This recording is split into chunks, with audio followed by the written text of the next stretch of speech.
There is a power within you right now that has never failed you, that never sleeps, that is working silently, ceaselessly, and with infinite wisdom to bring into your life exactly what you believe to be true. Most people will live and die without ever learning to use it. But you are about to discover it today. Welcome, dear listener, to one of the most profound and life-changing books ever written on the hidden power of the human mind. The book you are about to hear is called The Power of Your Subconscious Mind, and it was written by a man whose life was itself a testament to principles he taught. Joseph Murphy was born in Ireland in 1898, and from his earliest years he was drawn to the great questions of human existence. Why do some people flourish while others struggle? Why does one person seem to attract abundance, health, and happiness, while another of equal intelligence and effort goes through life in lack and misery? Murphy spent decades searching for answers. He studied theology, philosophy, and the emerging sciences of the mind. He traveled the world, lectured to tens of thousands of people, and served as a minister in Los Angeles for many years. And through it all, he arrived at one great, luminous conclusion, one master truth that he dedicated his life to sharing with anyone who would listen. That truth is this: your subconscious mind is the seat of all power in your life. Whatever you impress upon it, it will express in your body, your circumstances, and your world. This book was first published in 1963, and it has never gone out of print. It has sold tens of millions of copies. It has changed lives across every continent, in every culture, in every walk of life. And as you listen today, it has the power to change yours. So settle in, take a breath, and open your mind to what is perhaps the greatest discovery you will ever make. The discovery of the treasure house that has been within you all along. The treasure house within you. Infinite riches are all around you. If you will open your mental eyes and behold the treasure house of infinity within you, there is a gold mine within you from which you can extract everything you need to live life gloriously, joyously, and abundantly. And yet, many people are completely sound asleep to this reality. They go through their days unaware of the boundless intelligence and limitless love that resides within their own deeper mind. Joseph Murphy asks us to think of two kinds of people. The first is what he calls the magnetized person. This is someone who is full of confidence and faith, who knows deep in their bones that they were born to succeed, that life is on their side, that good things are drawn to them. The second kind of person is a demagnetized individual. This person is riddled with fear and doubt. When an opportunity arrives, the first thought is, what if I fail? What if people laugh at me? What if I lose everything? And so this person stays exactly where they are. The difference between these two people is not talent. It is not education or luck or the family they were born into. The difference is entirely in the mind.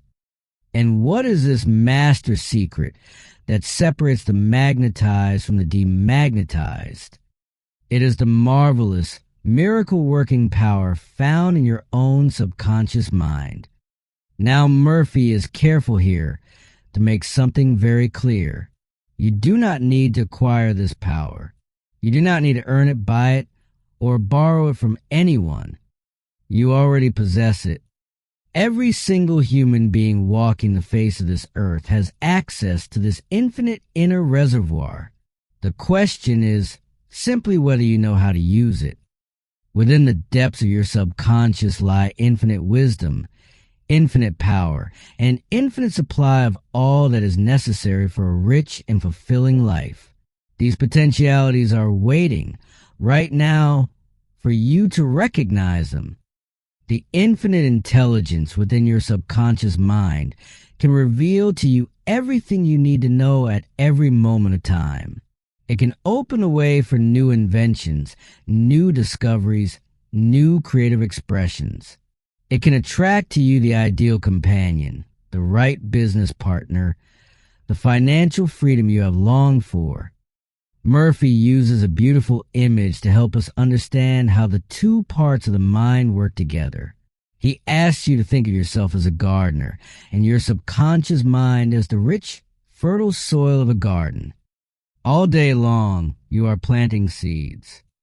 Every thought you think is a seed dropping into that soil, and the soil does not judge the seeds. It does not say, "This seed is good, I will grow it," and "this seed is bad, I will reject it." It grows whatever is planted.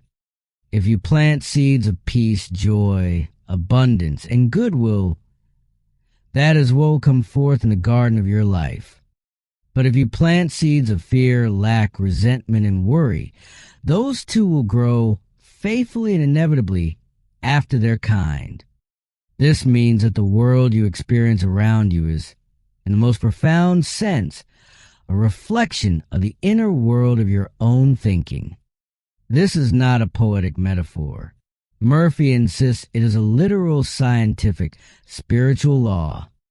He tells us about a young woman who passed a beautiful travel bag in a store window on Christmas Eve. She was about to say to herself, "I cannot afford that bag," when she remembered something she had once heard. Never finish a negative statement. Reverse it immediately, and wonders will happen in your life. So instead of speaking words of lack, she said quietly to herself, "That bag is mine. I accept it mentally. My subconscious mind sees to it that I receive it." That same evening, her fiancé presented her with the exact bag she had seen. Now Murphy is not telling us this story to suggest that all you must do is wish for things and they will fall from the sky. He is illustrating something deeper. When you change the nature of the thoughts and images you habitually hold in your mind, the power of your subconscious begins to work in ways that will astonish you. He also tells us about a woman of 75, widowed, living on a pension, lonely, and longing for companionship. She began to repeat quietly and feelingly, several times a day, "I am wanted. I am happily married to a kind, loving, and spiritual-minded man. I am secure." She did this faithfully for about 2 weeks. And then one day, quite naturally and without any strain or manipulation on her part, she was introduced to a retired pharmacist, a man of kindness, understanding, and deep faith. Within a week, he had proposed. Within a short time, they were on their honeymoon in Europe. This woman discovered, perhaps late in life, but not a moment too late, that the treasure house was within her all along. The law at work in all of these stories is what Murphy calls the law of belief. Not belief in a particular religion or creed or doctrine, but belief itself, the deep inner conviction of the mind. As you think, as you feel, as you genuinely accept something to be true in the depths of your subconscious, that is what your outer life will come to reflect. This is the master secret of the ages. Not atomic energy, not political power, not the accumulation of vast wealth. The master secret is the miracle-working power of your own subconscious mind. And it has been there, waiting for you all along. How your own mind works. To use any tool wisely, you must first understand how it works. Joseph Murphy explains that you have one mind, but that it functions in two distinct ways, at two distinct levels. He calls these the conscious mind and the subconscious mind. Your conscious mind is the thinking, reasoning, choosing part of you. It is the part that is reading these words right now, weighing ideas, making decisions. Every day you use your conscious mind to choose what to eat, where to go, what to say. It is your rational faculty. Your subconscious mind is something altogether different. It is not rational in the same way. It does not weigh evidence, argue with itself, or question what is presented to it. Instead, it accepts. It receives impressions, stores them, and acts on them. Whatever your conscious mind genuinely believes and accepts, the subconscious mind takes as its marching orders. Murphy offers a wonderfully vivid image to illuminate this relationship. He asks you to think of a great ocean liner. The captain stands on the bridge. He gives the orders. He charts the course. He is in command. Below deck, the engineers and crew carry out those orders faithfully and efficiently. They have no idea where the ship is going. They don't need to know. They simply execute the commands they are given. Your conscious mind is the captain. Your subconscious mind is the crew below deck. The instructions you give through your habitual thoughts, your deep beliefs, your emotionally charged imaginings, those are the orders your crew is receiving and acting upon every moment of every day. Here is what makes this understanding so powerful and so urgent. Because the subconscious mind does not argue or reason, it will accept a false belief just as readily as a true one. It will work to manifest a fear just as faithfully as it works to manifest a desire. Murphy describes in striking detail the tremendous power of suggestion on the subconscious mind. Consider someone who has grown up hearing the words, "You can't do that. You'll never amount to anything. You don't have what it takes." These are not harmless words. They are seeds. And if they are received and accepted, they go down into the subconscious and take root, eventually expressing themselves as limitation, failure, and a quiet despair. But here is the glorious counterpart to that sobering truth. Just as negative suggestions can be accepted and acted upon, so can positive ones. And the antidote to a lifetime of destructive conditioning is not willpower. It is not force. It is a gentle, persistent, faithful repetition of new and better thoughts. Murphy calls this process autosuggestion, and he gives us several wonderful examples of it in action. A young singer had failed 3 auditions in a row because of paralyzing stage fright. Her subconscious had accepted the idea that she would fail, and so she failed precisely and reliably. She changed the pattern by sitting quietly 3 times a day, relaxing her body completely, and repeating slowly and feelingly, "I sing beautifully. I am poised, serene, confident, and calm." She didn't shout it. She didn't strain or force it. She simply allowed these words to sink gently and repeatedly into the deeper mind. At the end of 1 week, she was transformed. She gave an outstanding audition. An elderly woman who had been telling herself for years that her memory was failing reversed the process. She began affirming daily that her memory was improving, that the impressions she received were becoming clearer and more lasting, that whatever she needed to recall would come to her immediately in perfect form. Within 3 weeks, her memory was fully restored. A man with volatile temper began repeating every morning and evening that he was growing more good-humored, more loving, more patient, more cheerful, that joy and happiness were becoming his natural states of mind. And they did. These are not fairy tales. They are illustrations of precise and reliable principle. The law of your mind is the law of belief. What you consistently feel to be true at the level of your subconscious will be made manifest in your experience. Murphy closes this section with a story that is perhaps the most dramatic illustration of all. A relative of his had visited a fortune teller in India who told him, with great authority, that he had a bad heart and would die at the next new moon. He accepted the suggestion completely. He told his family. He made his will. He began preparing for death. And he died exactly as predicted. Murphy's conclusion is not that the fortune teller had any real power. She had none whatsoever. Her words had no more inherent power than the stones in the field. But the man had given them power by accepting them, by dwelling on them, by saturating his mind with them until the subconscious believed them and acted accordingly. The suggestion of another person has no power over you except the power you choose to give it through your own thought and feeling. You have the capacity to choose. Choose life. Choose love. Choose health. This is how your mind works.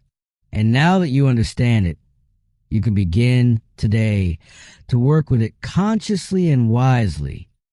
The miracle-working power of your subconscious, the power of your subconscious mind, is truly extraordinary. Right now, as you listen to these words, your subconscious is governing the beating of your heart, the rhythm of your breathing, the complex chemistry of digestion, the countless biological processes that keep you alive. You are not consciously directing any of this. Your deeper mind is handling it all with a precision and intelligence that no conscious effort could replicate. Murphy points to history to show us just how far this inner power can reach. He tells us about a Scottish surgeon named James Isdale who, working in Bengal in the 1840s, performed hundreds of major operations, including amputations and the removal of tumors, using only mental anesthesia. His patients felt no pain. The post-operative mortality rate was extraordinarily low. How? Because Isdale had discovered intuitively that the subconscious mind responds to suggestion, and that a mind properly prepared through suggestion could control the body's experience of pain and vulnerability to infection in ways that seemed miraculous to those who did not understand the underlying principle. Murphy also tells us of Madame Bayer, a French woman whose optic nerves had atrophied. Medically, she was blind. The nerves responsible for sight were, by all physical evidence, dead. She traveled to the healing shrine at Lourdes, went with great faith and expectancy, and regained her sight. Doctors examined her and confirmed the astonishing fact. She was seeing with optic nerves that remained physically lifeless. A month later, the nerves themselves had been restored to normal. What healed Madame Bayer? Not the waters of any spring. Her own subconscious mind, responding to the overwhelming faith and expectancy she brought to that moment, released healing forces that science could not explain. The subconscious mind that created her eyes could, when properly directed, recreate and restore them. Murphy shares his own personal testimony here, and it is deeply moving. More than 40 years before writing this book, he was suffering from a malignancy of the skin. Medical treatment had failed. The condition was worsening. A clergyman with deep psychological understanding explained to him a verse from the 139th Psalm, which speaks of how every part of the human body was fashioned in the subconscious depths of God's creative intelligence. If that intelligence had made the body, the clergyman reasoned, it could also heal it. Murphy began to pray in a simple, direct way. He affirmed aloud, several times a day, that the infinite healing presence within him was transforming every atom of his being, making him whole and perfect. He gave thanks for a healing he believed was already taking place. Within 3 months, his skin was completely healed. He tells us plainly what had happened. By filling his mind with life-giving patterns of wholeness and perfection, he obliterated the negative mental images that had taken root in his subconscious. The body followed. As within, so without. A South African minister with cancer of the lung used a similar technique, developing a practice of deep relaxation, and then affirming that the perfection of God was being expressed through him, that the image of perfect health held in the mind of the infinite was now being reproduced in every cell of his body. He had a remarkable recovery. Another man, suffering from what his doctor said was functional paralysis, began to vividly imagine himself walking, moving, picking up the phone, doing all the ordinary things of a healthy life. He felt the reality of it in his imagination. Several weeks later, when the phone rang and no one else was home, something remarkable happened. He got up and answered it. He was healed. The power of the subconscious does not require struggle. It does not respond to force or strain. It responds to the quiet, faithful, emotionally felt impression you make upon it through your thought and your imagination. Your subconscious is not just a repository for habits and memories. It is a living, intelligent, creative power, always seeking to express health, harmony, and wholeness through you. Your role is simply to stop interfering with destructive thoughts and start impressing upon it the patterns of the life you truly wish to live. Mental healings in ancient times, throughout all of recorded human history, in every culture and civilization the world has ever known, people have believed in the existence of a healing power that could restore the body and transform human life. Murphy takes us on a fascinating journey through the ancient world to show us that this belief was not superstition. It was, in every case, a practical of imperfect recognition of the same principle that he has been describing throughout this book. In the ancient temples of Greece and Rome, priests would administer herbs and preparations to the sick, then practice a form of hypnotic suggestion before sleep, telling the patient that the gods would visit during the night and bring healing. Many healings followed. There were the devotees of the goddess Hecate, who followed elaborate rituals involving strange preparations and prayers at the crescent moon. Bizarre as these practices appear to a modern eye, healings were reported. In Japan, at the great shrine of Daibutsu, Murphy himself witnessed pilgrims making offerings, lighting candles, burning incense, and praying with profound faith. He heard the story of a young girl who had lost her singing voice and had it restored after following prescribed ritual and believing completely that the great Buddha would answer her prayer. And there is the extraordinary story of a man in Australia who was dying of tuberculosis. His son, desperate to save him, found a splinter of wood on the sidewalk, had it set in a ring by a jeweler to look impressive, and told his father it was a piece of the true cross, obtained from a monk who had come from a European shrine. He told his father that many had been healed just by touching it. The old man snatched the ring, held it over his chest, prayed deeply, and went to sleep. In the morning, he was healed. All clinical tests came back negative. He never learned the truth. He remained well and lived to the age of 89. It was not the sliver of wood that healed him. It was his imagination, aroused to an intense degree, united with confident expectancy. The creative intelligence of his subconscious responded to what he believed to be true. Murphy draws a remarkable conclusion from all these examples across history and cultures. All of these healings, whether they occurred at shrines in Japan or India or France, whether they were performed by ancient temple priests or by the disciples of Franz Anton Mesmer, whether they came through voodoo ritual or Christian prayer or the laying on of hands. All of them operated through a single principle. There's only one healing power. It is the subconscious mind. And there's only one process of healing. It is faith, what you believe, what you genuinely accept in the depths of your mind is true, calls for the corresponding response from the creative intelligence within you. It does not matter whether the object of your faith is scientifically accurate. The Roman philosopher Paracelsus said it clearly 5 centuries ago. Whether your faith is true or false, you will obtain the same effects. It is the faith itself, the thought of the mind, that does the work. This does not make religion or ritual meaningless. On the contrary, Murphy honors the role that ceremony, symbol, and sacred practice play in activating the imagination and stirring the depths of faith.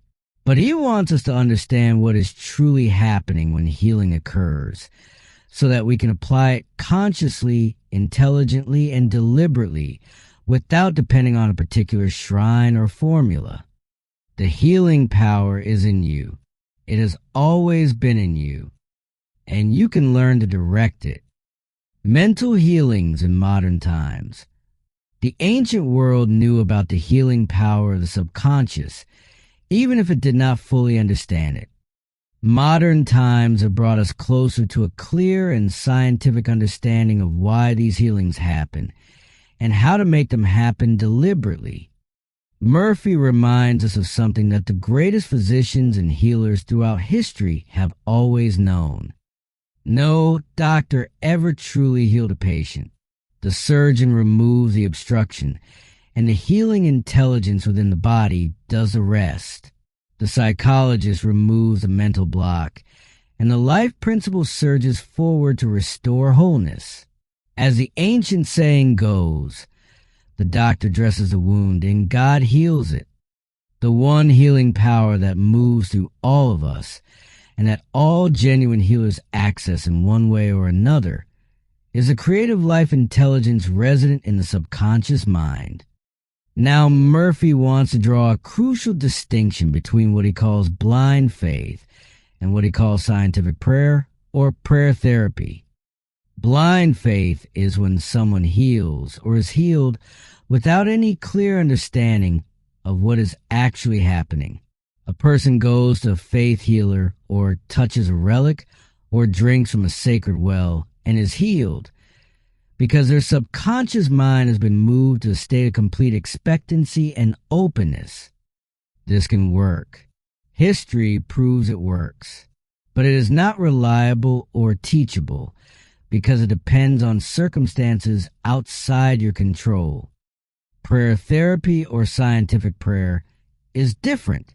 It is the conscious, intelligent, deliberate use of your understanding of how the mind works, applied with focus and intention toward a specific purpose. When you know what you're doing and why you're doing it, your faith is not blind.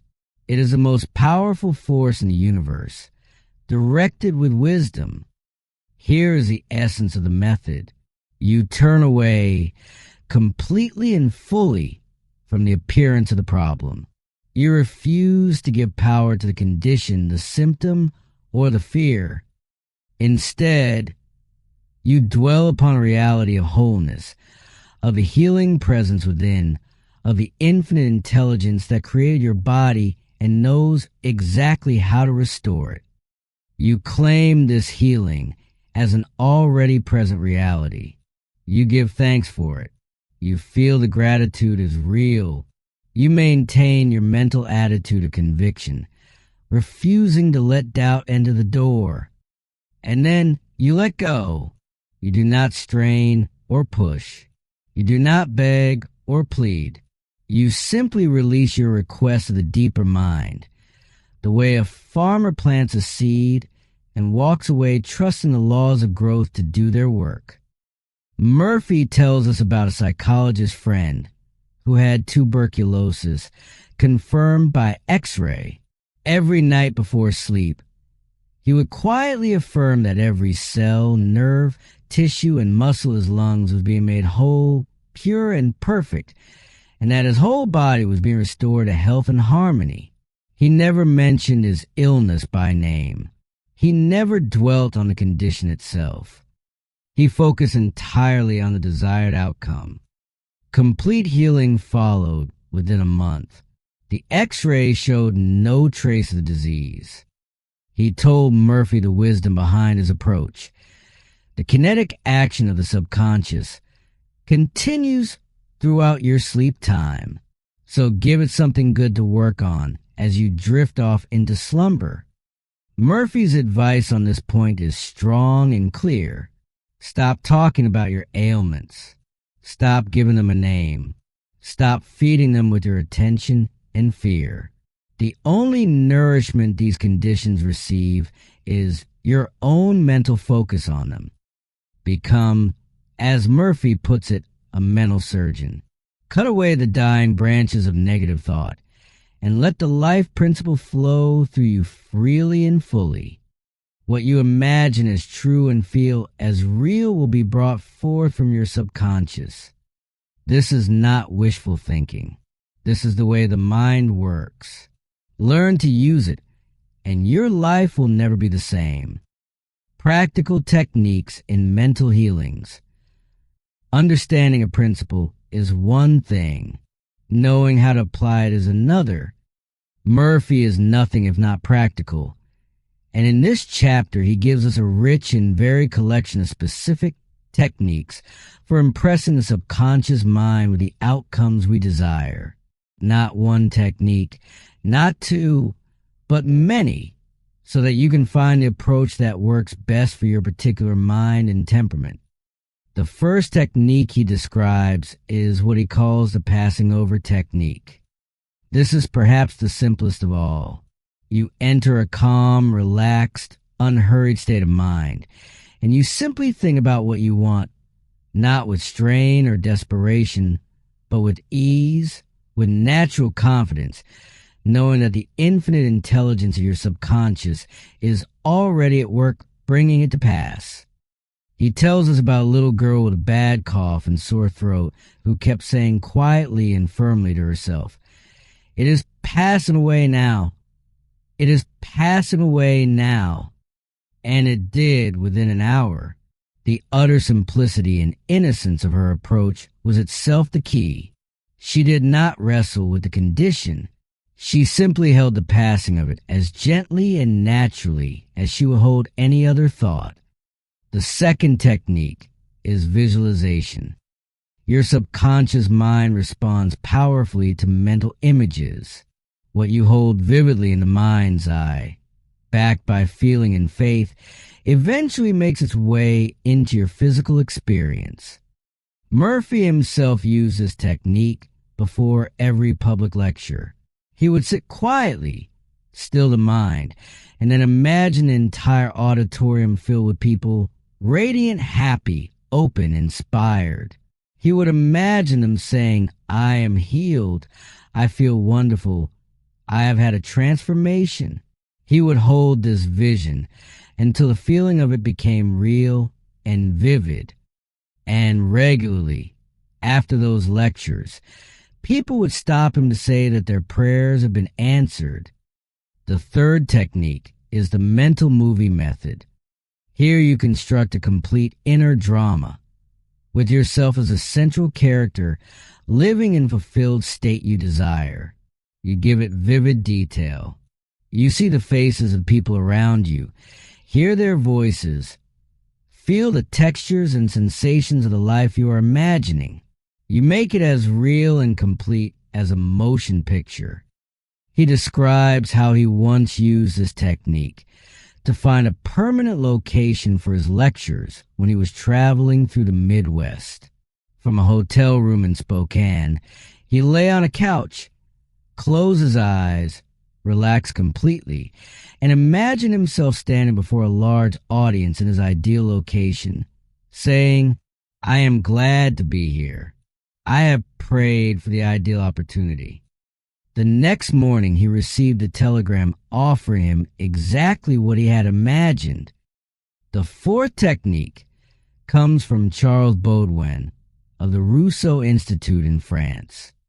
Baudouin discovered that the most effective way to reach the subconscious was to enter a drowsy, dreamy, almost sleeping state, where the conscious mind relaxes its guard, and then to condense the desire into a single brief phrase, easily remembered, and repeat it over and over like a lullaby as you drift toward sleep. A young woman facing a difficult legal dispute used 6 words as her evening lullaby. It is finished in divine order. She knew these words meant that the infinite intelligence of her deeper mind would bring about a harmonious resolution. She repeated this quietly, peacefully, every night for about 10 nights. On the morning of the 11th day, she awoke with inner certainty that it was done.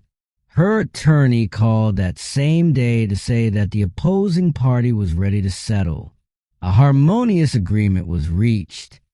Murphy gives us a thank you technique as well, drawn from the instruction of St. Paul to make known our requests with praise and thanksgiving. He tells us about a man in desperate financial circumstances who repeated every morning and evening with deep feeling, "Thank you, Father, for my wealth." He did not have wealth. He was burdened with debt, but he spoke from the perspective of someone who already had it, cultivating the feeling of gratitude until it dominated his mind. Within 3 weeks, he encountered a former employer he had not seen in 20 years, who offered him an excellent position and advanced him a substantial loan. Years later, that same man was vice president of the company. There is also the affirmative method, the argumentative method, and what Murphy calls the absolute method, each of which approaches the subconscious from a different angle, each suited to different personalities and circumstances. The common thread through every one of these techniques is the same. Enter a state of relaxed receptivity. Impress the desired outcome upon your subconscious with feeling and conviction. Release it with gratitude and trust. And then get out of the way and let the deeper mind do its work. The tendency of the subconscious is life word. Here is something that should bring you deep comfort and reassurance. Your subconscious mind is always on your side. Its tendency, its very nature and direction is life forward. It is forever seeking to preserve you, to protect you, to heal you, to guide you, to move you in the direction of greater health and harmony and wholeness. This is not something you have to earn or negotiate. It is built into the very fabric of your being.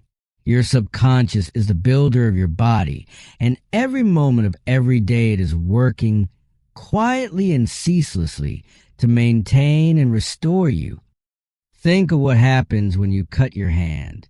You don't need to think about healing. You don't need to consciously direct your blood cells or instruct your immune system. The subconscious knows exactly what to do, and it does it. New tissue forms. New skin grows. Life asserts itself without being asked. Murphy points to the example of the great San Francisco earthquake of 1906. In the chaos and devastation, something remarkable occurred. Men and women who had been bedridden for years, invalids who had not walked in months or longer, rose from their beds and performed astonishing feats of strength and endurance. The survival instinct surging up from their subconscious depths dissolved the limitations they had accepted in ordinary times. The great artists, poets, musicians, and writers throughout history have all drawn from the same deeper source. Murphy tells us about Robert Louis Stevenson, who made it a practice every night before sleep to charge his subconscious with the task of giving him stories while he slept. Stevenson actually said that when his bank balance was low, He would ask his subconscious for a good, marketable thriller. And the stories came piece by piece, as if told to him by some inner presence he could not fully name. Mark Twain, Murphy tells us, claimed openly that he never really worked in his life. All his humor, all his genius, came from tapping the inexhaustible reservoir of his deeper mind. And yet, with all this natural life-forward intelligence flowing through us, why do people suffer? Why is there sickness, poverty, failure, unhappiness? Because the conscious mind interferes. The conscious mind, with its 5 sense evidence of what appears to be real, imposes false beliefs upon the subconscious. Fear, worry, anger, jealousy, resentment, and destructive thought patterns interrupt the natural flow of the life principle and cause it to move through twisted and distorted channels. Murphy tells us that scientists have established that the human body rebuilds itself completely approximately every 11 months. Every cell, every tissue renewed and replaced. This means that if you continue to hold the same negative thoughts, the same fears, the same self-defeating beliefs, you're literally building those patterns back into the fresh material of your new body. But it also means the opposite is gloriously true. Change your thoughts. Genuinely change them. Not just on the surface, but in the deep conviction of your subconscious.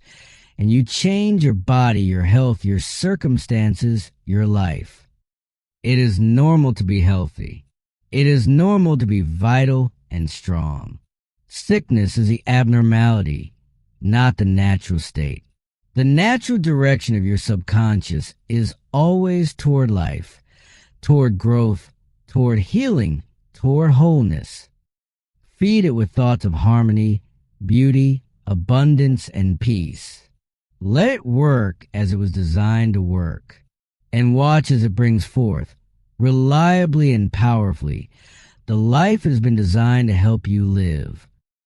If this audiobook is speaking to something deep within you, if you're finding these timeless principles as powerful as millions of others have over the past 6 decades, then I invite you to subscribe to this channel right now. We bring you the great classic works of New Thought and Human Potential, read in full, so that you can carry this wisdom with you wherever you go. Hit subscribe and come back again and again to the well of these life-changing ideas. How to get the results you want. There's a reason why so many people pray and fail to receive an answer. There's a reason why affirmations spoken faithfully every morning seem to produce no visible result by evening. And once you understand this reason, you can correct it easily and permanently. The 2 principal causes of failure in working with the subconscious mind are, according to Murphy, a lack of confidence and too much effort. These might seem contradictory at first. How can you be putting in too much effort and also lacking confidence? But think about it. When you strain and push and force your mind to accept what you are affirming, you are actually broadcasting a hidden message of doubt. The very effort implies that you don't believe the thing will happen without your pushing along. And that doubt, that subtle undercurrent of disbelief, is precisely what neutralizes your prayer. Émile Coué, the famous French psychologist, described what he called the law of reversed effort. When your desires and your imagination are in conflict, the imagination always wins. Murphy gives us a vivid illustration. Imagine a plank I would lay it on the floor. You could walk across it easily without a moment's thought. Now raise that same plank 20 feet in the air between 2 buildings. Suddenly the desire to walk across is overwhelmed by the imagination of falling. Your conscious desire says, walk, but your dominant mental image says, fall. And the dominant mental image wins. This is why willpower alone can never overcome deep subconscious conviction. Try to force your mind through sheer determination produces exactly what you are fighting against. The law of reversed effort ensures it. So what is the answer? Easy does it. Murphy gives us 3 steps that form the foundation of effective prayer. The first step is to look clearly at the problem, name it, acknowledge it without dwelling in it. The second step is to turn completely toward the solution, knowing that the only real answer lies within the infinite intelligence of your subconscious. The third step is to rest in a deep and settled conviction that it is done. Not, I hope it will be done. Not, I am working toward it being done. It is done. Now, the feeling of completion, of gratitude, of settled knowing. This is what speaks most powerfully to the subconscious. Murphy describes a young woman facing a complicated legal dispute that had dragged on with no resolution in sight. Her fears were vivid and real. Images of failure, loss, bankruptcy, and poverty. These were her dominant mental pictures, and they were actively working against her. At Murphy's suggestion, she began every night, just before sleep, to enter a relaxed and drowsy state and imagine the happy ending. She pictured her attorney having an animated, joyful conversation with her. She imagined him saying clearly and warmly, "There has been a perfect, harmonious solution. The case has been settled out of court." She felt the reality of this. She heard his voice. She saw his smile. She ran this mental movie repeatedly, with full sensory detail, until it became the dominant impression in her mind. After a few weeks, her attorney called with exactly that news. Murphy is clear that this woman did not get her result because she was clever or lucky or especially spiritually gifted. She got it because she learned and applied a precise and reliable principle. The subconscious responds to what you feel to be real, not to what you say or think you want. Feel the fulfillment. Feel the health. Feel the resolution. Feel the abundance. Hold that feeling faithfully, especially in the twilight moments before sleep, when the doors between conscious and subconscious swing most freely open. And let go. Stop trying to make it happen. Relax into the knowing that it is already happening. The infinite intelligence within you has already received your instruction, and it is already at work bringing your desire to pass in the perfect way, in the perfect time. How to use the power of your subconscious for wealth. Money is a topic that makes many people uncomfortable when discussed in the same breath as spiritual principles. And yet Murphy addresses it with characteristic directness and warmth, because he believes that financial limitation, like any other form of limitation, is ultimately a condition of the mind.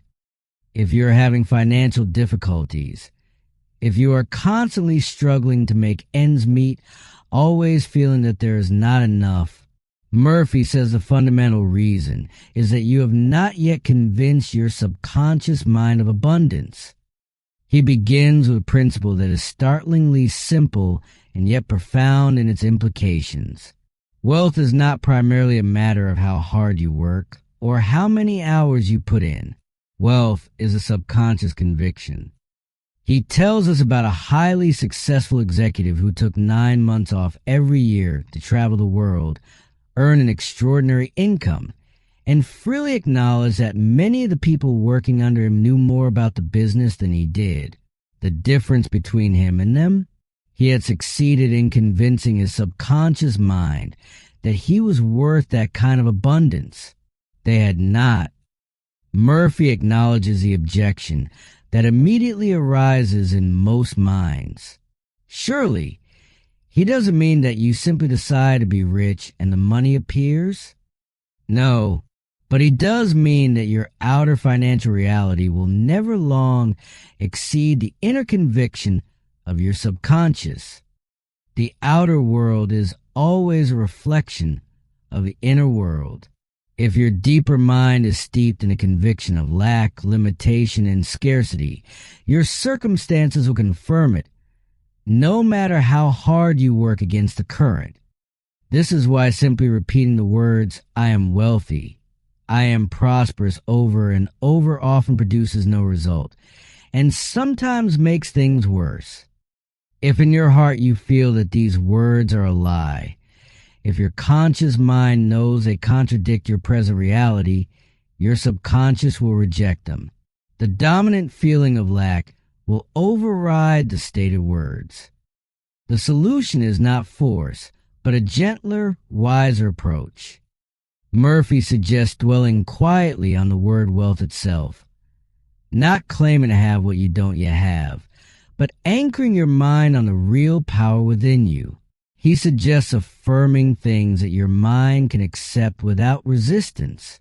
By day and by night, I am being prospered in all of my interests. My sales are improving every day. These statements do not produce conflict, and so they are received and acted upon. He warns us about what he calls signing blank checks. Every time you say there is not enough to go around, there will always be a shortage. I will never be able to pay my bills. You are signing a blank check made out to limitation and loss, and your subconscious will faithfully honor it.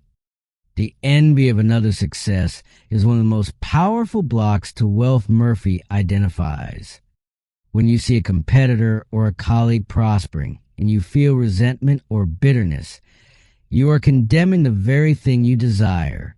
You are saying to your subconscious, wealth is something that belongs to others and not to me, and the subconscious hears you. The remedy is not pretense, but a genuine inner shift.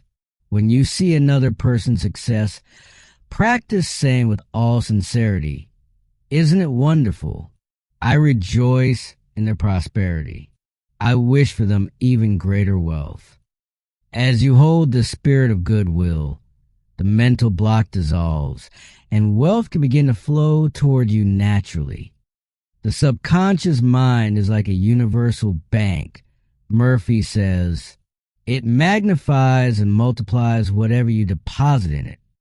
Deposit thoughts of abundance, and it gives you compound interest in abundance. Deposit thoughts of poverty, and it gives you compound interest in poverty. The choice, as always, is yours. Your right to be rich. Murphy opens this chapter with a declaration that is both simple and, for many people, quietly radical. It is your right to be rich. You are here to lead the abundant life and to be happy, radiant, and free. You should have all the money you need to live a full, happy, and prosperous life. You are here to grow and unfold and expand, spiritually, mentally, and materially. Murphy is not speaking of greed. He is not encouraging the worship of money or the single-minded pursuit of wealth at the expense of everything else. He is simply refusing to accept the idea, so deeply ingrained in many religious and cultural traditions, that poverty is somehow noble or that financial lack is a sign of spiritual virtue. Poverty is a mental disease. He says plainly, it is not a sign of holiness. It is not God's will. It is a result of a limited and distorted pattern of thinking, and like all mental diseases, it can be healed. He asks us to look clearly at our attitudes toward money. Many people, without realizing it, carry a deep and hidden hostility toward wealth. They call money filthy lucre. They speak of rich people with contempt or suspicion. They have a sneaking sense, absorbed from childhood, that there is something spiritually superior about having less. These attitudes are not harmless. What you condemn, you repel. What you criticize, you cannot attract. If your deepest feeling about money is that it is dirty, corrupting, or spiritually dangerous, your subconscious will faithfully keep at a distance. Murphy points out that money in itself is completely neutral. It is simply a symbol, a medium of exchange. It is paper and metal, atoms and electrons, no more inherently good or evil than copper or iron or gold found in the ground. The scientific thinker understands this and holds no conflict in their heart about wealth. They like money. They use it wisely and constructively. They release it joyfully, knowing it will return multiplied. He tells us about a young Australian boy who wanted to become a physician but had no money. Instead of accepting poverty as his permanent condition, this boy began every night before sleep to picture vividly a medical diploma on the wall with his name in bold letters. He had seen diplomas in the building where he worked, and he made that mental image vivid and real. After several months of holding this inner picture with faith and persistence, a doctor took a deep liking to him, trained him, and eventually paid his way through medical school. Today, that young man is a prominent physician in Montreal. He did not visualize the exact mechanism by which his goal will be achieved. He didn't need to. He simply impressed the end result upon his subconscious, and the deeper intelligence found the way. The simple daily affirmation Murphy offers for building a wealth consciousness is this: I am one with the infinite riches of my subconscious mind. It is my right to be rich, happy, and successful.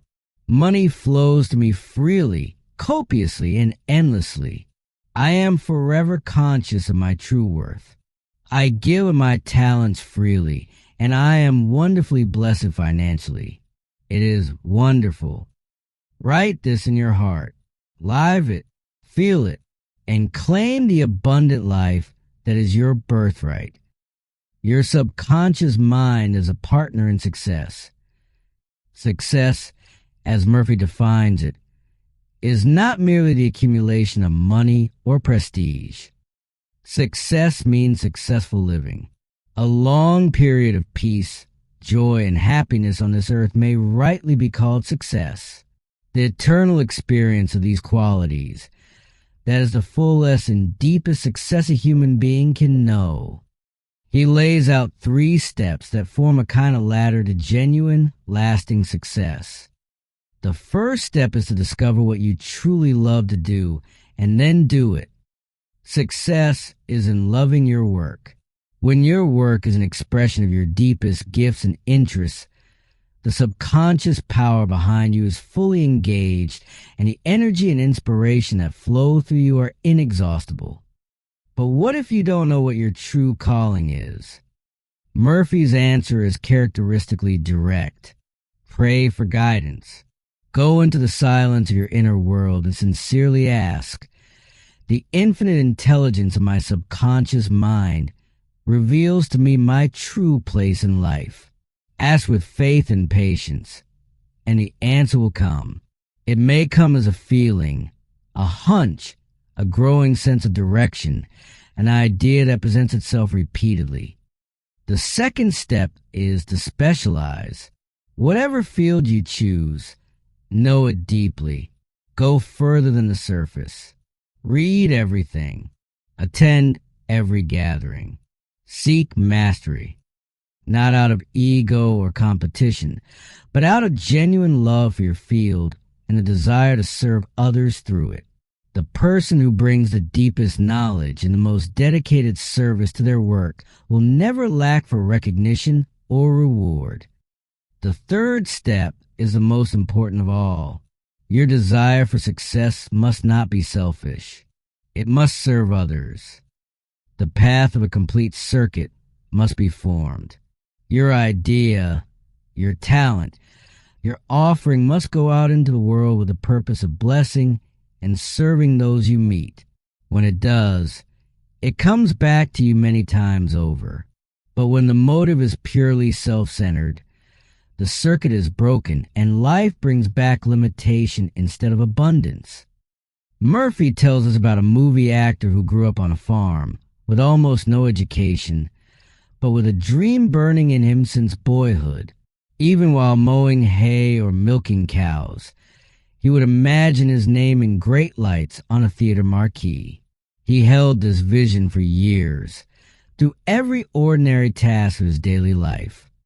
He eventually ran away to pursue his dream. He got small parts, then larger ones. And one day, he saw his name in exactly the lights he had been imagining since childhood.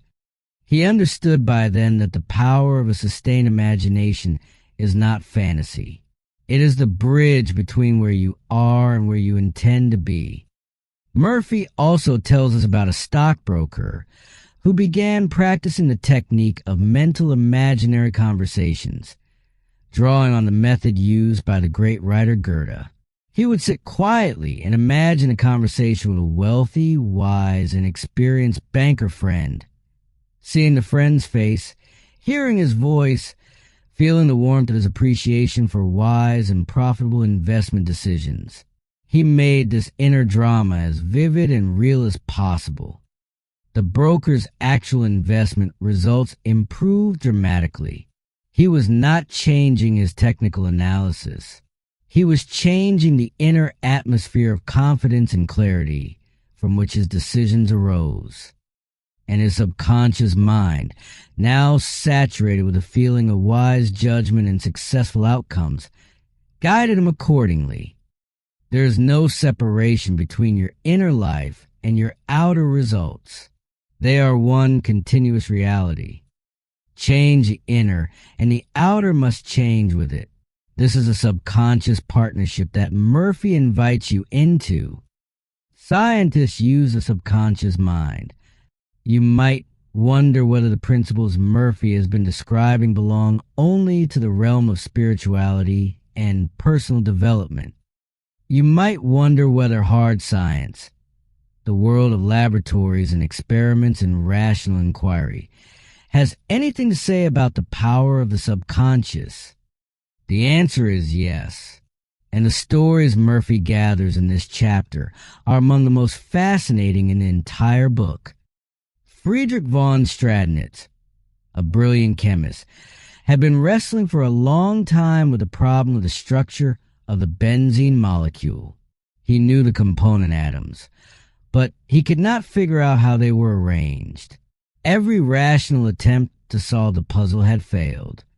Exhausted, he let go of the problem and turned it over entirely to his subconscious mind. Shortly afterward, as he was about to board a bus in London, a vision suddenly appeared before his inner eye, a snake seizing its own tail and spinning in a circle. This image gave him the answer. The benzene molecule is arranged in a ring. The circular structure he saw in his spontaneous vision was the key that unlocked one of the foundational discoveries of organic chemistry. Nikola Tesla, one of the greatest inventors in human history, worked almost entirely through his imagination and his subconscious. When a new invention came to him, he would build it completely in his mind before ever touching a physical component. He would examine it from every angle, identify every possible flaw, refine it through inner vision. When he finally built it in the physical world, he said it always worked exactly as he had imagined. In 20 years, he told those around him, there had not been a single exception. Professor Agassiz, a distinguished naturalist, had been laboring for 2 weeks to decipher the fossil imprint of a fish preserved in stone. Weary and stuck, he laid the work aside. That night, he dreamed vividly of the complete fish, all its missing features perfectly restored. The dream came again the next night. The third night, he placed pencil and paper by his bed. When the dream returned toward morning, he sketched what he saw in the darkness, half asleep. In the morning, he went to Fossil with his drawing as a guide and began carefully removing the surface of the stone. Beneath it, he found that the fish matched his drawing exactly. The dream had shown him what reason and examination had failed to reveal. Frederick Banting, the Canadian physician who discovered insulin, had been studying the problem of diabetes intensively. One night, exhausted, he fell asleep. His subconscious, having been saturated with a question, provided the key insight while he slept. The discovery that followed has helped tens of millions of people. And then there's the extraordinary story of Dr. Lothar von Blechschmidt, a prisoner in a Russian coal mine after the war, watching men die around him, facing death himself if he failed to meet his daily coal quota. Instead of surrendering to despair, he decided to use his subconscious mind. He had seen pictures of Los Angeles, and he set his inner compass in that direction every night, every day. Whenever he could steal a moment, he imagined himself walking down Wilshire Boulevard with a woman he loved. He imagined riding buses, visiting stores, eating in restaurants, driving along the wide streets he had seen in photographs. He made these images as vivid and detailed as reality. Months later, through a remarkable series of circumstances that Murphy recounts in detail, he escaped from the camp, made his way through Poland and then Switzerland, and was offered hospitality by an American couple at a hotel in Lucerne. They invited him to their home in Santa Monica, California. Their chauffeur drove him along the boulevards of Los Angeles, and he recognized them. They were exactly as he had imagined them in the coal mine. It was as if he had been there before. The lesson Murphy draws from all of these stories is the same. The subconscious mind has access to a depth of intelligence and a range of creative power that the conscious mind cannot approach by rational effort alone. Give it your problems. Trust it with your deepest desires. And then listen, watch, and remain open to the answers that will come in forms you may not have expected. Your subconscious and the wonders of sleep. We spend approximately 1/3 of our entire lives asleep. Most people think of sleep as simply a time of rest, a period of inactivity, while the body recuperates from the demands of the day. Murphy invites us to a much richer and more dynamic understanding of what actually happens while we sleep. Your subconscious mind never sleeps, never rests, while your conscious mind withdraws from its engagement with the world. The deeper mind continues its work without pause. The heart beats, the lungs breathe, the body rebuilds itself, and something even more remarkable occurs. The healing processes in the body actually accelerate during sleep. Without the interference of the anxious, doubting, chattering conscious mind, the subconscious can work more freely, more powerfully, more directly. And more than healing happens. Guidance comes. Problems are solved. Creative inspiration flows. Murphy quotes research into sleep deprivation that underscores just how essential sleep is to mental function. When people are kept awake for extended periods, their memory begins to fragment. Their judgment deteriorates. They become unable to hold multiple factors in mind at once. The brain, starved of sleep, begins stealing it in microsecond naps it cannot resist. Sleep is not a luxury. It is a biological necessity, as essential as food and water.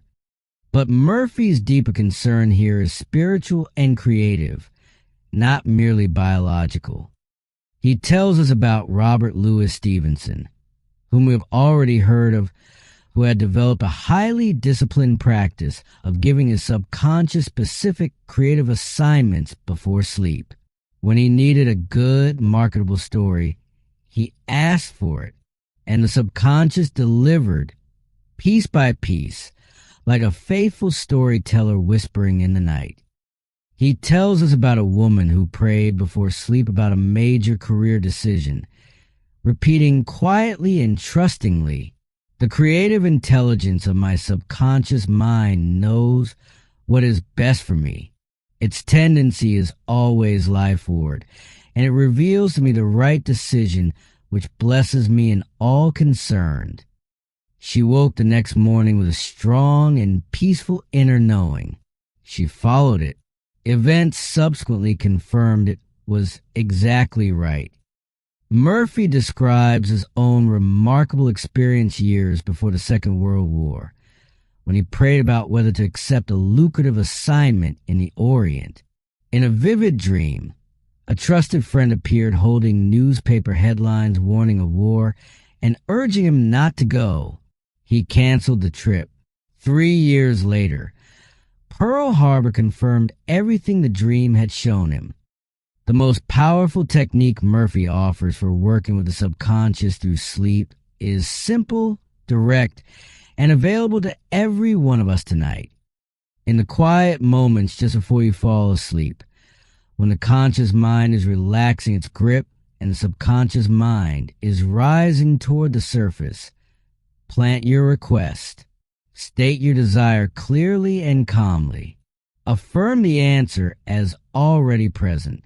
Give thanks, and then drift into sleep, trusting completely that the deeper intelligence within you is heard and is already at work. Tomorrow morning, the answer may come in a sudden inspiration, a clear direction, an overwhelming inner knowing, or a completely unexpected outer event. The subconscious works in ways we cannot always trace or predict, but it works. Sleep in peace and wake in joy. Your subconscious mind and marital problems. Murphy turns now to the most intimate arena of human life, the marriage relationship, and his perspective, while sometimes challenging, is deeply compassionate and ultimately empowering. The root cause of almost every marital problem, he suggests, is the same root cause of every other kind of suffering in human life. It is ignorance of the way the mind works. When two people understand the laws of the mind and apply them with goodwill toward each other, their relationship can only grow more beautiful over time. When they are unaware of these laws, even people who genuinely love each other can create misery for themselves and each other without understanding why. Murphy begins with guidance to those who have not yet found their partner. He tells us that the subconscious mind is powerfully involved in the attraction process. What you habitually dwell upon in your mind, the qualities and characteristics you hold in your imagination as belonging to your ideal partner, will tend to draw that person into your life. He describes a teacher who had been married 3 times and each time had attracted passive, submissive men, even though she had no conscious desire for this pattern. The reason, Murphy gently explained, was that she herself was very dominant, and her deeper mind was seeking someone who would fulfill that unconscious dynamic. She learned to change the pattern. She sat quietly each night and built a new mental image, claiming clearly and feelingly the qualities she truly wanted. A man who was strong, loving, genuinely masculine, successful, and faithful. A man with whom she could experience mutual respect and real partnership. She held this image with faith through many months and many disappointing dates. And then one evening, she walked into a position as a receptionist in a physician's office. She told Murphy that the moment she saw the doctor, she knew he was exactly the man she had been praying for. He proposed within a week. Their marriage was ideally happy. For those who are already married and struggling, Murphy offers equally practical wisdom. He talks about a young couple who were drifting toward divorce only months into their marriage. The husband lived in constant fear that his wife would leave him, that she would be unfaithful, that the relationship was fragile and about to shatter. These fears were not reflecting reality. They were creating it. The energy of fear, suspicion, and anticipated loss was what his wife felt in their home, and that energy was driving her away. His own mental pattern was producing the outcome he dreaded. Murphy persuaded both of them to begin a practice of deliberately radiating love, peace, and goodwill toward each other, to actively wish for the other health, happiness, and all good things, to speak kindly, to read the Psalms together at night, to choose unity over division. Their marriage was gradually transformed. He speaks of the nagging wife and the brooding husband with great clarity and compassion. Both patterns, he says, arise from unmet needs and unexpressed love. The wife who nags is usually craving attention and appreciation. Give her real love and real recognition, and the nagging will cease. The husband who broods is harboring resentment that is slowly poisoning his own soul. Let it go. Choose love. Choose harmony. And one of his most important pieces of advice on marriage is this: never discuss your marital difficulties with neighbors or friends. Not because honesty is unimportant, but because every time you rehearse the grievances and shortcomings of your partner to a third party, you are deepening the negative impressions in your own subconscious and making the very conditions you are complaining about more fixed and real. Pray together, says Murphy, and you will stay together. Your subconscious mind and your happiness. William James, the great American psychologist, said that the most significant discovery of the 19th century was not in the realm of physical science. The greatest discovery was the power of the subconscious mind touched by faith. In that vast, limitless reservoir of power, within every human being lies the ability to overcome any problem, heal any condition, and rise above any circumstance. And the day you come to a clear and living realization of this, something shifts, something opens. A new quality of life becomes available to you that no external circumstance can take away. That quality is happiness, not the transient happiness of getting what you wanted or the temporary pleasure of a new experience. Those things are real, and Murphy does not dismiss them. But the happiness he points toward runs deeper than any of that. It is a happiness that comes from knowing that you are connected to an infinite source of wisdom, power, and love, that nothing can truly harm you, that life is fundamentally on your side. He makes a radical and deeply important point that happiness is a choice. This is not a dismissal of genuine suffering.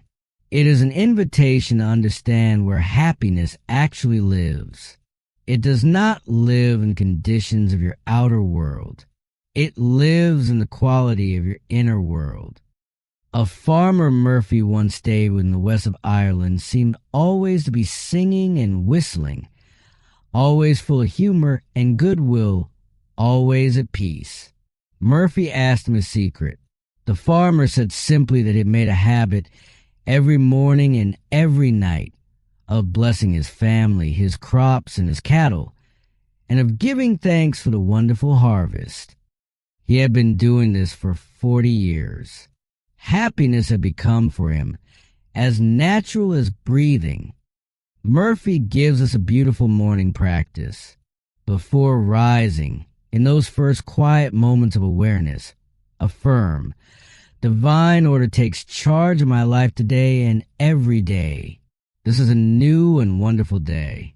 I am divinely guided in all that I do.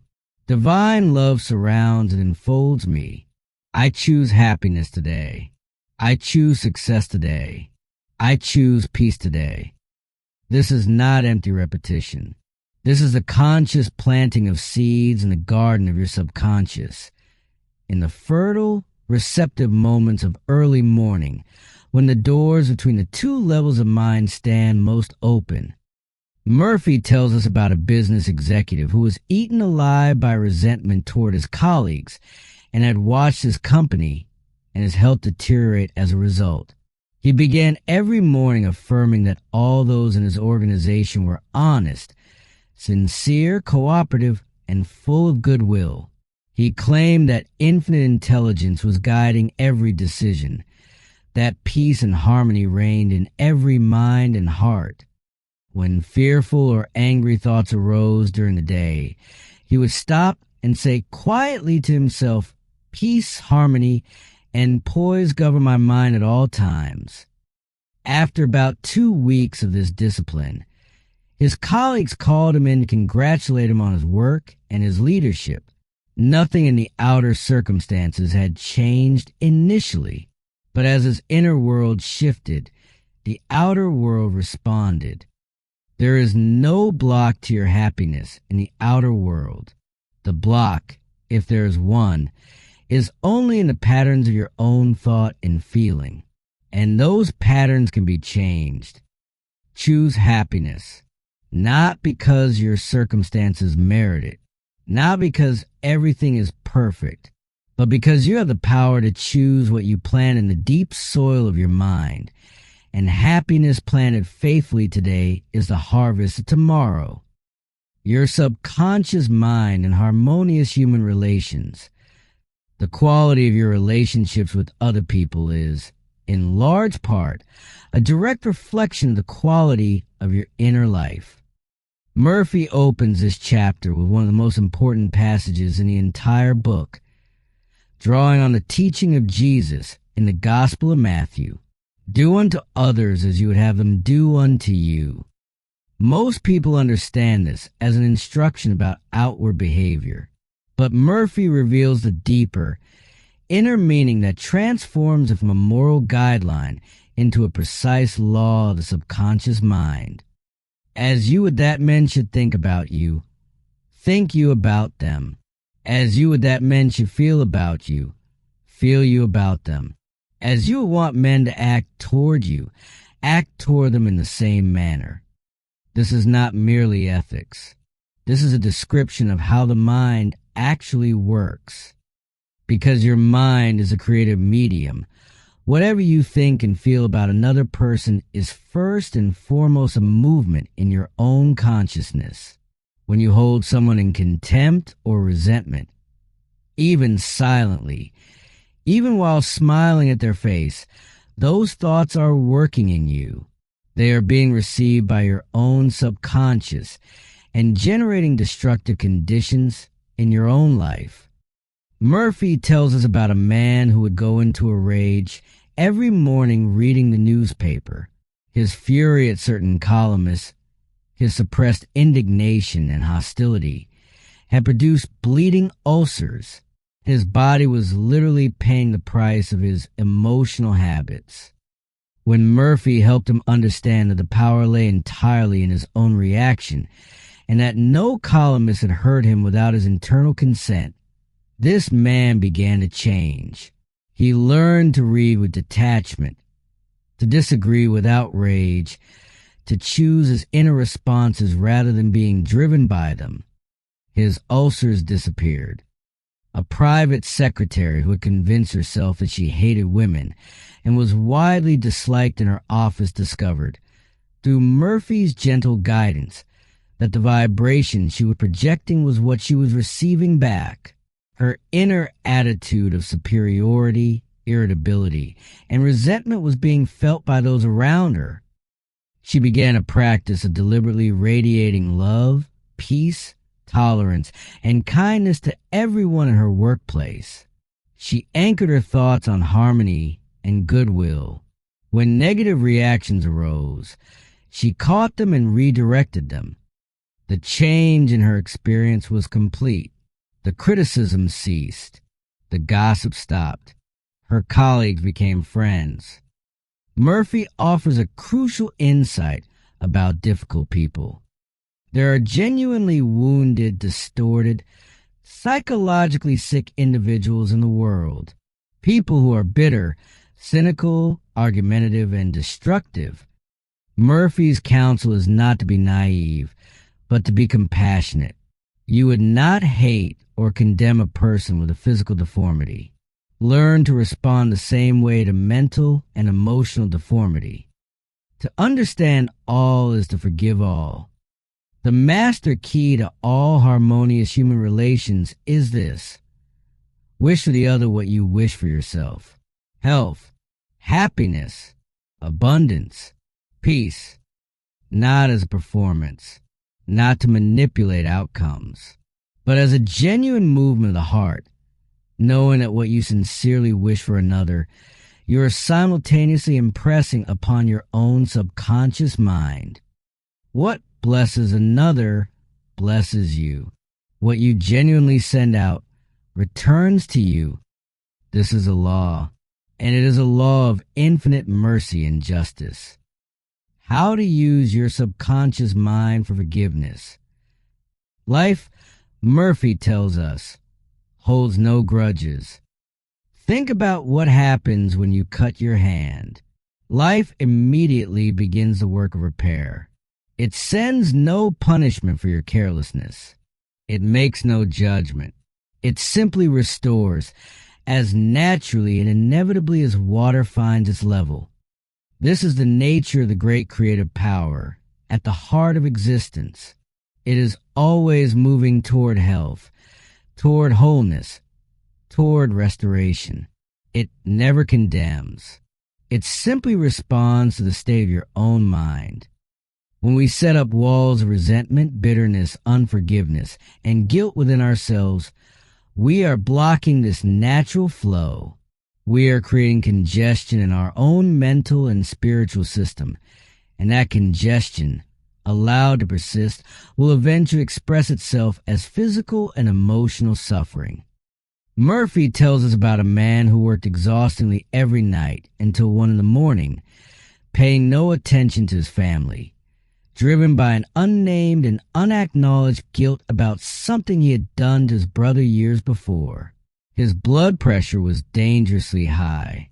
His body was punishing him because he was punishing himself. When he came to understand that forgiveness is not condoning what was done, but rather releasing his own mind from the grip of guilt and self-condemnation, something shifted. He understood that the man who had done the wrong thing all those years ago was, in a very real sense, not the same person as the man sitting in Murphy's presence. He had grown, changed, and evolved. To continue condemning himself was to condemn an innocent man. The burden lifted. His blood pressure returned to normal. The explanation, Murphy says, was a cure. He tells the equally powerful story of a man who had committed a much more serious act and had carried the weight of it for 15 years, sincerely believing God was preparing a reckoning. Murphy pointed out to him that physically he was not the same man. Scientifically, every cell of his body had been replaced many times over. Spiritually, he was genuinely transformed, full of love and service toward others. The old man, in every meaningful sense, was gone. The realization released him. The great weight lifted. For forgiveness of others, Murphy offers a technique of extraordinary elegance. Sit quietly, relax the body, and still the mind. Then say clearly and with genuine intention, I fully and freely forgive you. I release you mentally and spiritually. I completely forgive everything connected with the matter in question. I am free and you are free. It is a marvelous feeling. Whenever the thought of the person or the grievance returns, wish them well. Say inwardly, I have released you, and all the blessings of life are yours. He gives us the acid test for genuine forgiveness. If someone were to bring you wonderful news about the person who wronged you, how would you feel? If the roots of resentment are still there, the news would sting. If the forgiveness is real, you would feel only genuine goodwill. This is the standard to hold, not an immediate arrival, but a direction of travel. Keep repeating the prayer, keep sending goodwill, keep releasing the resentment as it surfaces, and gradually, like clouds clearing from the sky, the peace will come. Forgiveness is not weakness. Forgiveness is not approving of what was done. Forgiveness is the act of liberating yourself from the prison of your own bitterness, so that the life principle can flow through you freely once again. What you wish for another, you wish for yourself. When you forgive, you are the one who is set free. How your subconscious removes mental blocks. Every problem contains within itself the seed of its own solution. This is one of Murphy's most comforting and practical teachings.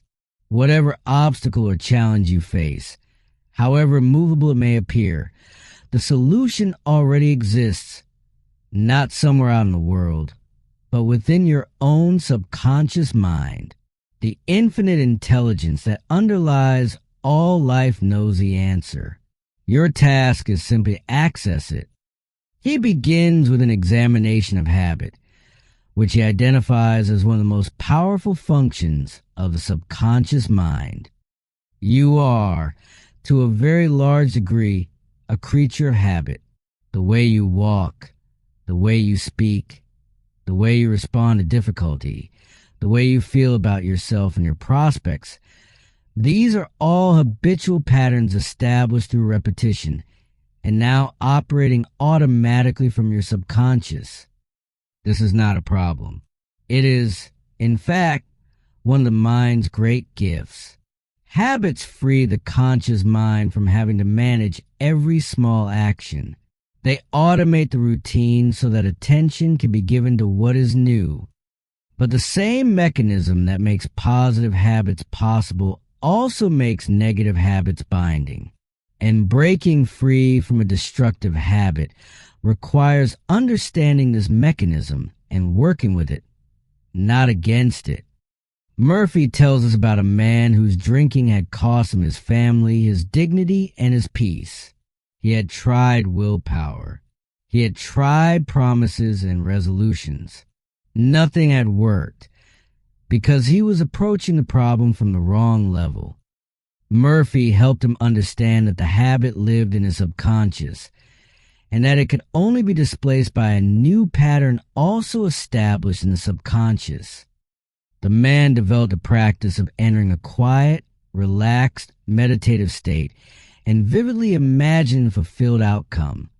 He pictured his daughter running to greet him, smiling, throwing her arms around him, saying, "Daddy, it's wonderful to have you home." He made this image vivid, real, emotional, and alive. He returned to it again and again, consistently and faithfully, until it became the dominant impression in his subconscious. Gradually, the pull of the old habit weakened. The new pattern took root. Today, Murphy tells us, this man is the president of a multi-million-dollar company and radiantly happy. He described a salesman who had developed a superstitious belief in a jinx following him. Client after client would back out at the last moment. The pattern had begun after one genuinely disappointing experience, and the fear of it recurring had become a self-fulfilling prophecy. Murphy helped him replace the inner pattern of fear and obstruction with a new one. I realize I am one with the infinite intelligence of my subconscious mind, which knows no obstacle, difficulty, or delay. I live in the joyous expectancy of the best. Whatever I start, I bring to a successful conclusion. He prayed this every morning before calling on customers and every evening before sleep. Within a short time, his old confidence stride returned, and his success with him Murphy also addresses addiction directly and with compassion. The cause of alcoholism, he says plainly, is negative and destructive thinking, a deep sense of inadequacy, defeat, and frustration seeking escape. The alcohol is not the root. The root is in the thought life. And so the cure must also come at a level of thought. He offers 3 steps. Enter a state of relaxed stillness. Repeat a brief, emotionally resonant phrase like a lullaby as you sink towards sleep. Sobriety and peace of mind are mine now, and I give thanks. And just before sleep, imagine a loved one congratulating you, seeing their smile, hearing their voice saying the single word, congratulations. Feel the full reality of freedom. Do this with persistence, with faith, with the knowledge that the law of the subconscious is at work, that every impression you make is building toward the new habit, the new reality, the new life. The block to anything you desire is never truly outside you. It is always a pattern in the mind, and every pattern in the mind can be changed.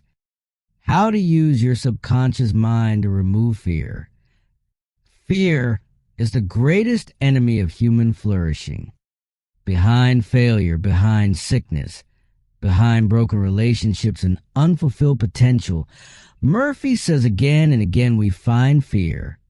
Fear of the past, fear of the future, fear of other people's opinions, fear of our own inadequacy, fear of what might happen or what might not happen. And yet fear, for all its power over human lives, is ultimately nothing more than a thought in the mind. Murphy describes a man who was invited to speak at a large banquet and was paralyzed by the prospect of addressing 1,000 people. He overcame it not by forcing himself through sheer willpower, but by sitting quietly for 5 minutes each evening for several nights and saying to himself slowly and with conviction, I am going to master this fear. I am overcoming it now. I speak with poise and confidence. I am relaxed and at ease. He operated the law of mind. He replaced the dominant thought pattern of fear with a new dominant pattern of confidence. And when the evening came, he spoke with composure. Murphy identifies an important distinction between normal and abnormal fear. Normal fear is healthy.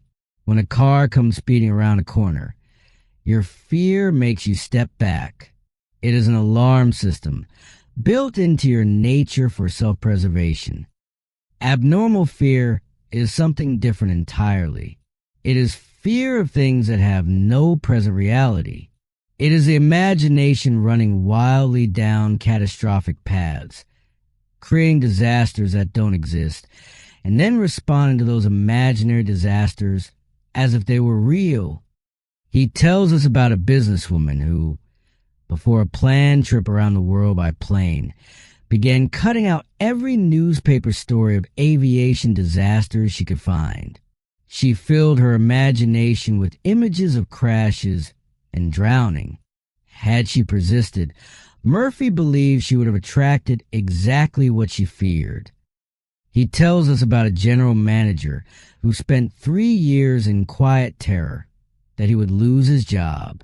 He imagined it so vividly, so consistently, that his subconscious mind accepted it as a command and began producing circumstances that made it inevitable. Eventually, he was asked to resign. He had, in the truest sense, dismissed himself. For those who fear specific things, water, heights, closed spaces, public speaking, Murphy offers a master technique. In your imagination, do the thing you fear. If you fear water, close your eyes, relax your body, and swim. Feel the cool of the water. Feel the movement of your arms and legs. Make it vivid and real and joyful. Do this repeatedly with pleasure, with freedom. As you establish this new inner pattern, the outer experience will follow. He describes a man who was so terrified of elevators that he climbed 5 flights of stairs to his office every day. He began to mentally bless the elevator. He imagined riding it easily, talking to colleagues, feeling free and comfortable. He prayed for it with genuine warmth. After 10 days of this practice, he walked into the elevator and felt completely at ease. Murphy closes with a magnificent declaration drawn from the 34th Psalm. I sought the Lord, and he heard me and delivered me from all my fears. The Lord in that text, he explains, is a law of your own subconscious mind. When you seek that deeper intelligence, when you turn toward it with trust and with a specific desire for freedom, it hears you, it responds, it delivers. Fear is a thought, and you are the thinker. Choose a different thought. How to stay young in spirit forever. Your subconscious mind never grows old. It is timeless, ageless, and boundless. It has never been born, and it will never die. The qualities that flow through it, patience, kindness, wisdom, love, peace, creativity, and beauty, are qualities that know no age and suffer no decay. Murphy takes us gently to task for the widespread cultural fear of growing older. He has observed the way that fear of aging actually accelerates the very deterioration it dreads.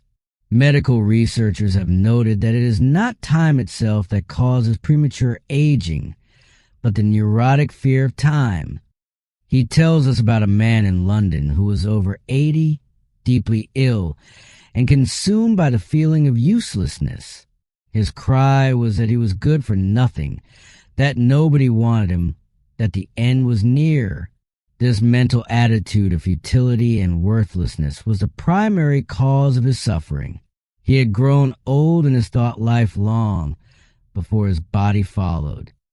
Murphy challenges every one of us to question the assumptions we carry about what it means to reach 60 or 70 or 80 or 90 years of age. He tells us about an 84-year-old surgeon in London who was operating every morning, visiting patients every afternoon, and writing for scientific journals every evening. His comment to Murphy was simply this: a man is as young as his thoughts. He describes his own father, who learned the French language at 65 and became an authority on it at 70, who took up the study of Gaelic after 60 and became a recognized teacher, who continued to assist in educational work until he passed away at 99, with a mind as clear and a handwriting as precise as it had been at 20. Old age, Murphy says, is not a tragic inevitability. It is a transition, a continuing journey on a road that has no final destination. Age is not the flight of years. Age is the dawn of wisdom.